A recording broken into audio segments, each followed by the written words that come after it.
El lenguaje. Las palabras. Construyendo ideas. Imaginando mundos. Somos encuentro. Somos comunidad. Somos actualidad.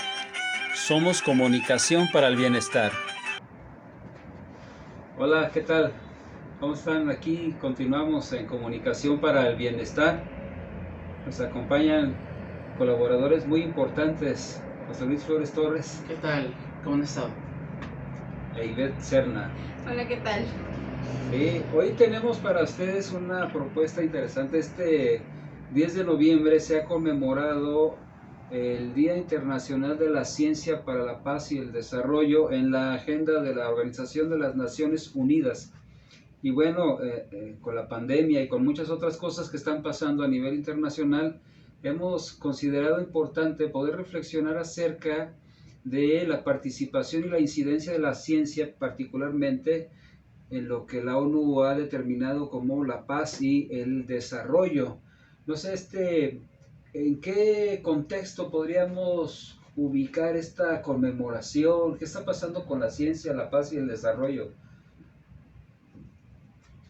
Bueno, pues la ciencia históricamente ha sido una búsqueda, involucra búsquedas, involucra una relación con la realidad, involucra una aplicación de métodos, de metodologías, desde luego con una intención, con la intención de tener una perspectiva muchísimo más clara de cómo es el entorno que nos rodea, ¿no? Desde luego, ahora hay una búsqueda, o ahora hay más búsquedas, ahora hay como ya agregados, por así decirlo, que tienen que ver con un tema instrumental, por así decirlo. Y siempre ha habido como esa perspectiva de vincular a la ciencia con la realidad, como aterrizarla, por así decirlo. No sé qué tan efectivos han sido como esos intentos pues, de aterrizar los esfuerzos científicos hacia la realidad real, por así decirlo. Pero bueno, hay esa perspectiva de acercar esos esfuerzos de la ciencia para generar desarrollo, para generar crecimiento, para generar algo, por así decirlo. Es una perspectiva, vamos a llamarle, instrumental de la ciencia, del conocimiento científico, ¿no? ¿Podríamos, Ivette, cargar la responsabilidad de la paz y el desarrollo a la ciencia? Ay, qué pregunta tan difícil. En la discusión de la ciencia me parece que es muy polémica porque involucra diversas áreas y una de ellas, y que ha estado en el foco de la discusión afortunadamente en los últimos años, es el tema de la ética, ¿no? La ciencia hecha con ética. Y como decía José Luis, en el contexto actual de la pandemia parece que la ciencia resurge como esa fuerza que nos va a liberar del mal, que va a generar el conocimiento instrumental para liberarnos, en este caso del virus, por ejemplo. Pero ¿qué pasa cuando la ciencia no es instrumental en el sentido monetario? O sea, hablamos de instrumental porque la ciencia finalmente aplicada tiene precio, tiene costo, se cotiza en el mercado, los países se pelean por esa tecnología, cuando la ciencia ya pasa a la técnica. Pero hay otro tipo de ciencia que no está, no cotiza, pues, pero que genera ideas, que genera conocimientos, que va ampliando la visión de cómo podemos interpretar y vivir el mundo. Y creo que en el tema de la paz bien podría ayudar este quehacer científico a encontrar mejores mecanismos de convivencia y de establecimiento de diálogos. No sé si en la parte del desarrollo el camino de la ciencia sería el mejor. Si lo pensamos el desarrollo en términos monetarios, en el crecimiento meramente económico, individual y de las naciones, claro que es el camino la ciencia, ¿no? Pues la tecnología, y la estamos viviendo, esta burbuja tecnológica en los mercados. Pero no sé si eso, el desarrollo, es el concepto que nos define hacia el futuro que queremos avanzar. Ahora también, habría que conceptualizar muy bien el concepto paz, ¿no? Porque el concepto paz, así en abstracto, bueno, ¿qué estamos entendiendo? ¿Sí? estar todos tranquilos, estar en una situación en donde no hay guerra, etcétera, ¿no? Pero bueno, creo que habría que ponerle adjetivos, es decir, habría que acompañar el concepto paz con desarrollo, bienestar, etcétera, ¿no? La paz en abstracto, bueno, pues creo que es un anhelo, es una búsqueda, desde luego suena a canción o poema o algo por el estilo, pero bueno, habría que acompañarla y desde luego con esa perspectiva, no una perspectiva de paz, pero con justicia, paz con desarrollo, paz con bienestar.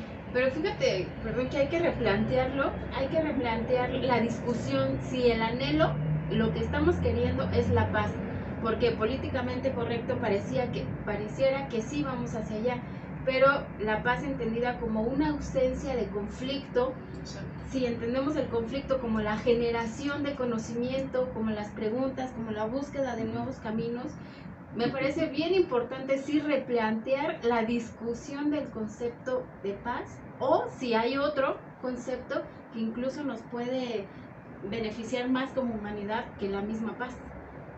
Me quedo con la impresión de que tanto la ciencia como la paz y el desarrollo en esta triada de Naciones Unidas, en esa óptica y con lo que están comentando, dejan ver que los tres elementos están sujetos a aspectos políticos, ¿no?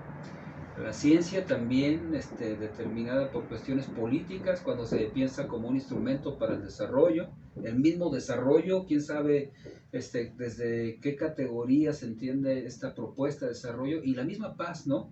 Vamos, hay lugares en donde la paz es posible solamente por la vía armada, por ejemplo. ¿Qué tipo de paz estamos hablando, no? Cuando hablamos de paz y justicia, cuando hablamos de paz y desarrollo, ¿qué tipo de paz y qué tipo de desarrollo se está concibiendo? Y pareciera noble, me parece, la intención de que la ciencia haga un aporte para la paz y para el desarrollo. El problema es que también la misma ciencia está sujeta a estas condiciones políticas que determinan su viabilidad en función de estos aportes para el desarrollo. Vamos, es innegable que hemos logrado como humanidad un desarrollo científico importante, muy importante, aunque también vale la pena recordar que el mismo conocimiento científico, por sus métodos, está sujeto a revisión, por lo menos desde finales del siglo pasado, del milenio pasado, ¿no? Hay muchos pensadores que cuestionan el conocimiento científico, el método del conocimiento científico, y proponen revisiones y proponen métodos alternativos, ¿no? Y uno de los grandes debates, por lo menos en los últimos meses en México, es esta comprensión del desarrollo, ¿no? ¿Qué se entiende por desarrollo? Los críticos han dicho que hay indicadores macroeconómicos que sostienen la explicación del desarrollo, un poco la lógica de Adam Smith, ¿no? La mano invisible que permitirá que todo el mundo tenga bienestar. Y hay otros que prefieren hablar de bienestar con otro tipo de indicadores, con otro tipo de mediciones. No sé qué les provoca esta posibilidad de discernir el papel de la ciencia para la paz y para el bienestar. Volvemos a lo mismo, de repente esas teorías del desarrollo terminan siendo un tanto instrumentalistas, por así decirlo, ¿no? Y que se corresponde con ese tipo de ciencia, por así decirlo, que va amarrada a eso que tú comentabas, ¿no? Esa cuestión política, al mercado de cambio de lo económico, a los requerimientos de las empresas o algo por el estilo. Ahí ya le estás metiendo como elementos que pues van alejando a la ciencia de su intención inicial, ¿no? Que es el conocimiento pleno de la realidad, de la realidad social o de la realidad en términos generales, ¿no? Y pasa lo mismo, creo yo, con el término desarrollo, ¿no? Terminó siendo un tema un tanto cuanto instrumentalista. Y habría que ver qué nos provoca el concepto bienestar.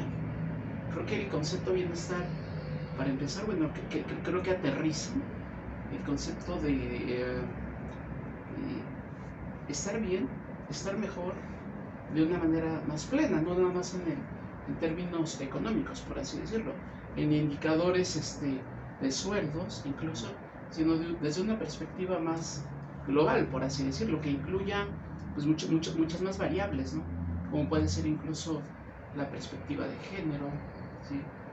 La salud y la educación para la salud, por ponerte un par de elementos que desde luego se han ido incorporando a los conceptos de desarrollo.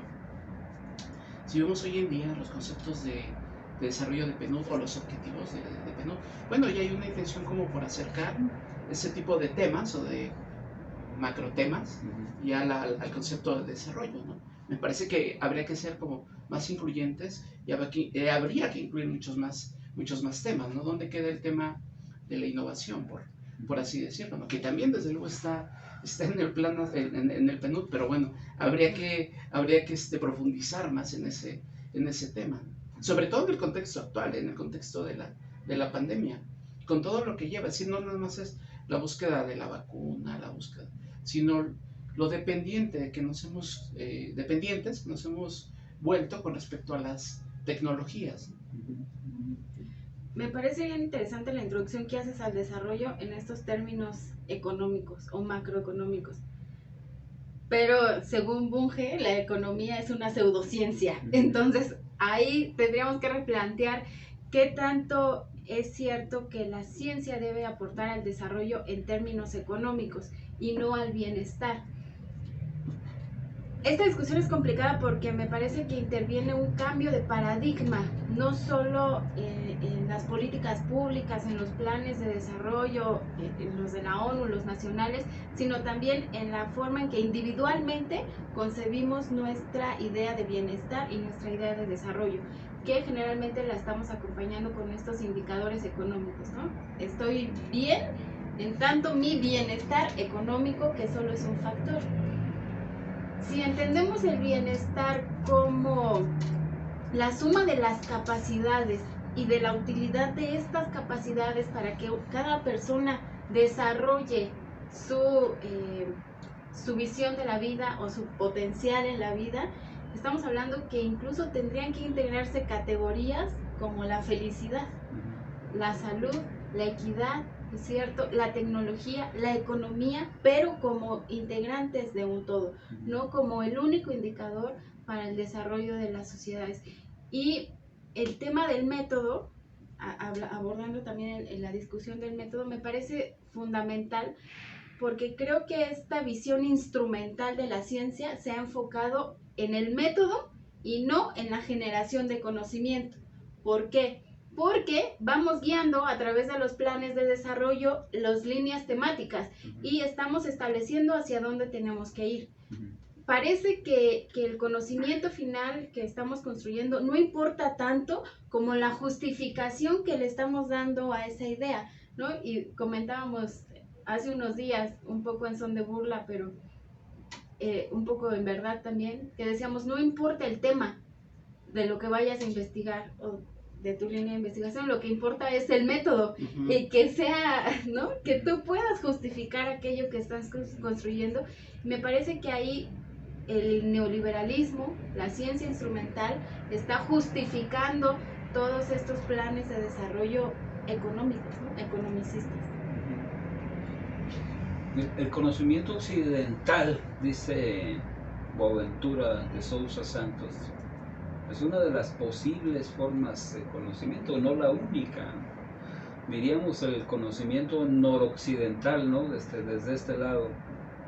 Hay muchas diferentes maneras de conocer, y en buena medida en la manera que se aborda el problema podemos de alguna manera intuir o derivar en nuestras conclusiones.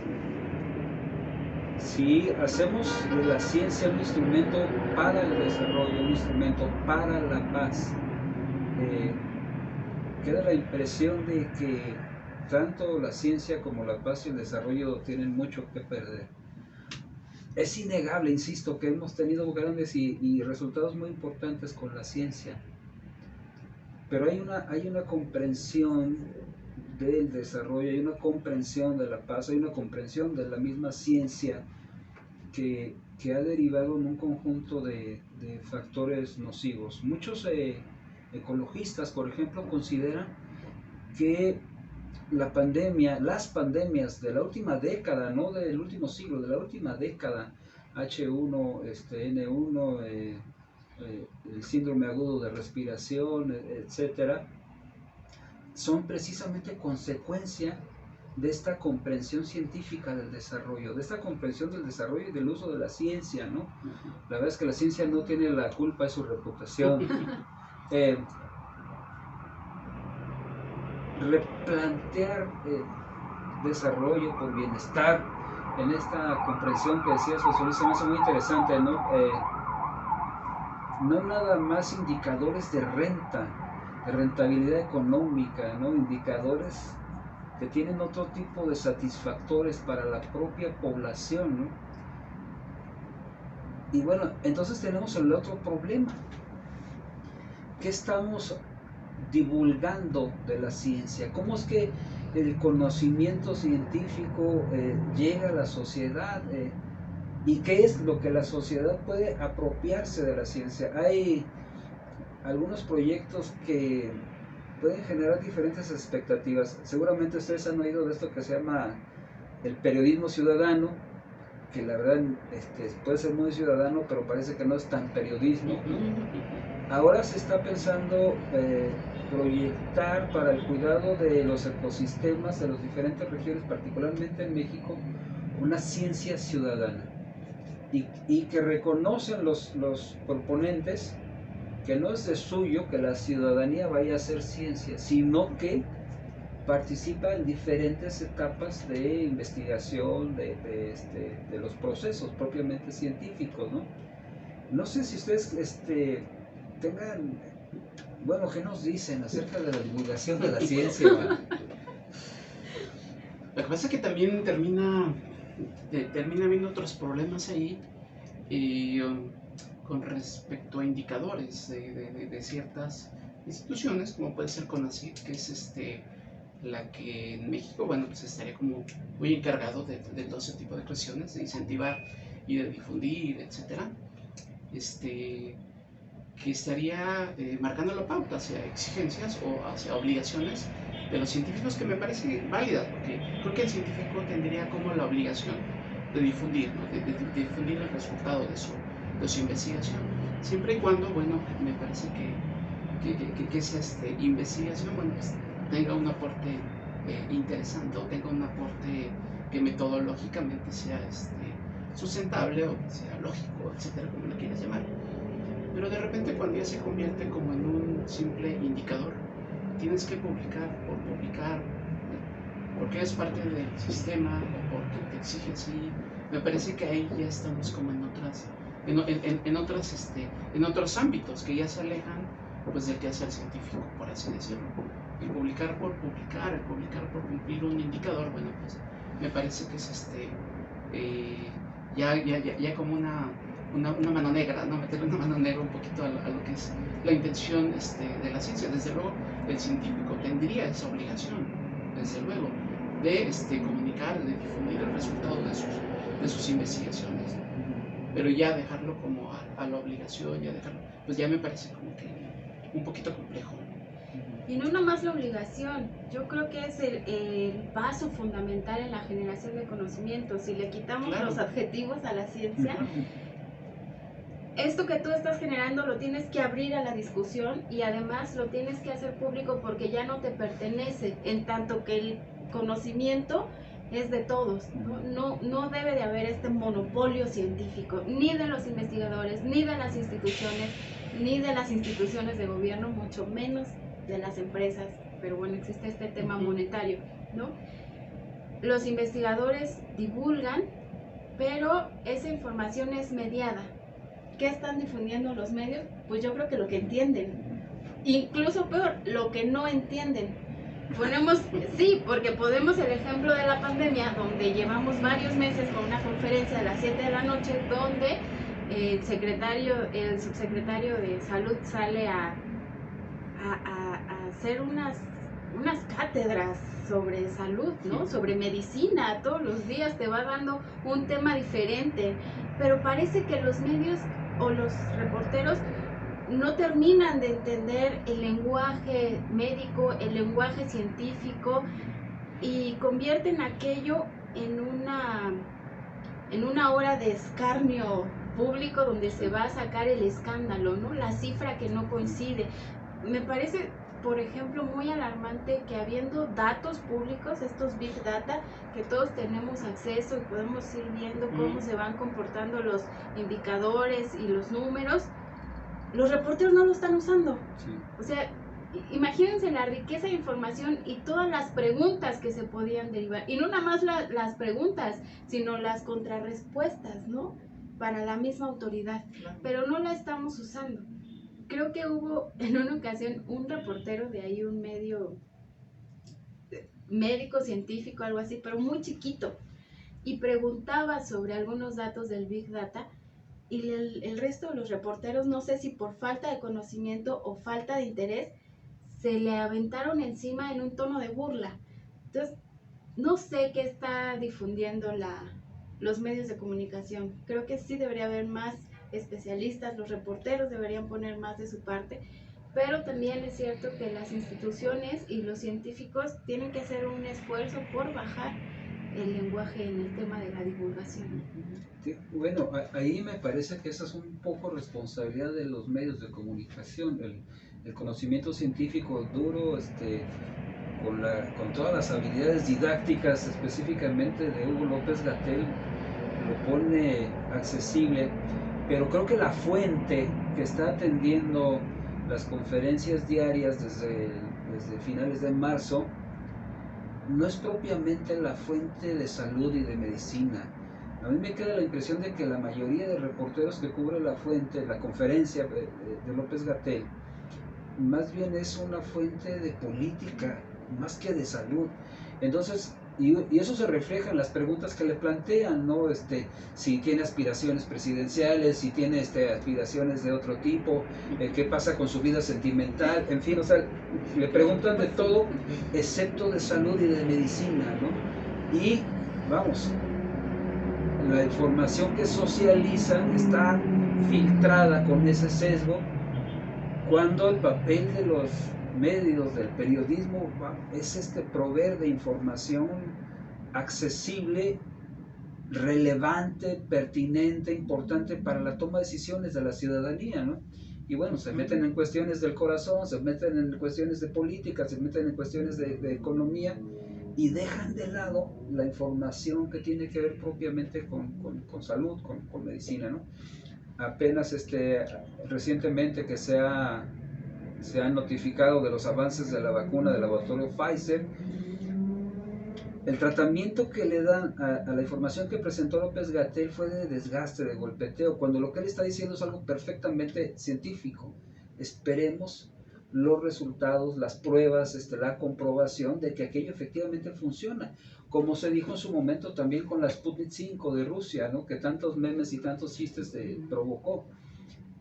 La responsabilidad, creo yo, de la divulgación científica, si bien es tarea de los científicos, pasa por el filtro de los medios y pasa por la tarea periodística, lo que hace que aquello que podría ser un círculo virtuoso termina en un teléfono descompuesto, ¿eh? Había muchos científicos que lo hacían muy bien. Platicábamos antes de empezar a grabar de Rui Pérez Tamayo. Desafortunadamente él no fue tan afecto a las redes sociales ni a internet, pero tiene trabajos muy recomendables. Valdría la pena que pudiéramos escucharlo en esta época, pero bueno, pues desafortunadamente lo hemos perdido, ¿no? Y hay algunos otros, me parece que hacen lo propio, aunque falta esta accesibilidad, digamos, a la información. No dejan de ser técnicos, como se autonombran, ¿no? Y a veces los terminajos muy especializados pues son exigentes pues para los receptores, ¿no? No sé si habría algo más que decir de todo esto. Me llamó la atención ahorita que decías con respecto a hacer partícipe a la gente común y corriente, a la gente del pueblo, a la gente, al ciudadano, con respecto a los esfuerzos científicos. Me parece que hay hasta estereotipos con respecto a lo que piensa la gente que es un científico, ¿no? Si hay una construcción ahí medio imaginaria, cómo está viendo la ciencia y cómo está viendo al científico. Entonces, y creo que también habría pues, cierta, ¿qué será? Alejamiento, soberbia, como le quieras llamar, o alejamiento simple del científico con respecto a la gente, a la ciudadanía, al ciudadano en términos generales, ¿no? Entonces me parece como muy interesante ese planteamiento, y me parece que sería una puerta de entrada justamente para generar esa línea entre la ciencia y el bienestar, ¿no? Me parece como bien interesante. Yo creo que la discusión da para largo, pero me quedaría con que la ciencia no es absoluta. El conocimiento justamente es cuestionar. Los científicos no tienen las verdades absolutas, aunque sean vacas sagradas de los sistemas.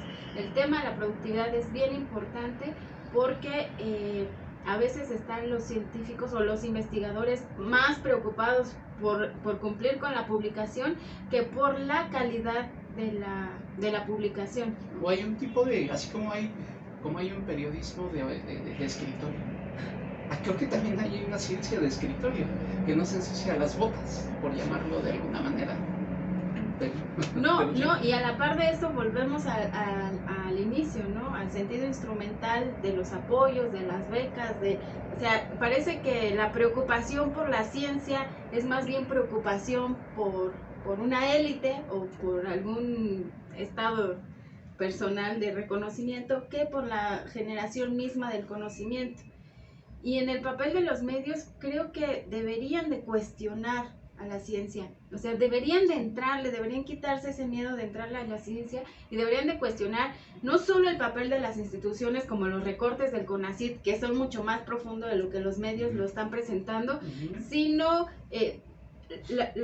por qué de las evaluaciones, por qué de los apoyos, cuáles son los indicadores, qué se está generando en México, si hay fuga de cerebros, o sea, es más, si las ciencias sociales son ciencia o no según el CONACYT, ahora no, es toda una revolución y creo que los medios deben de entrarle a la discusión y tienen que cuestionarla e irla deconstruyendo, ahora sí, para que pueda ser accesible y se convierta en un debate público donde todos los ciudadanos puedan participar, porque al final el conocimiento, como dije hace rato, es de todos y a todos nos sirve para mejorar nuestros niveles de bienestar. Sí, nada más quisiera señalar también, hay una burocracia pues de la ciencia que a veces limita el alcance del conocimiento científico, de la generación, de la producción y de la divulgación del conocimiento científico. Pero también me parece que hay que recordar la estafa maestra, presupuesto asignado a diferentes universidades de todo México que terminó en campañas de un partido político. O sea, hay muchas aristas en la cuestión presupuestal, en la asignación presupuestal, pero también en el ejercicio presupuestal. Y bueno, todo esto pareciera que nos limita científicamente. Además, recordar que México todavía no cumple la recomendación estandarizada global del 3% como mínimo, ¿no? en gasto para la educación. Estamos todavía por debajo de la recomendación mínima, incluso, que podría ser mucho mejor, ¿no? Pues estamos impulsando comunicación para el bienestar. Esperamos su comunicación. Ahorita tenemos un pequeño impasse con Twitter, esperamos resolverlo pronto, pero está el blog, está el Facebook y desde luego está el canal de YouTube. Yo soy Eduardo Carrasco y seguimos acá con José Luis Flores Torres. Gracias por invitarnos. E Ivette Serna. Hasta luego. Comunicación para el bienestar.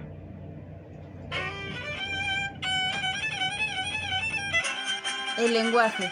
Las palabras. Construyendo ideas. Imaginando mundos. Somos encuentro. Somos comunidad. Somos actualidad.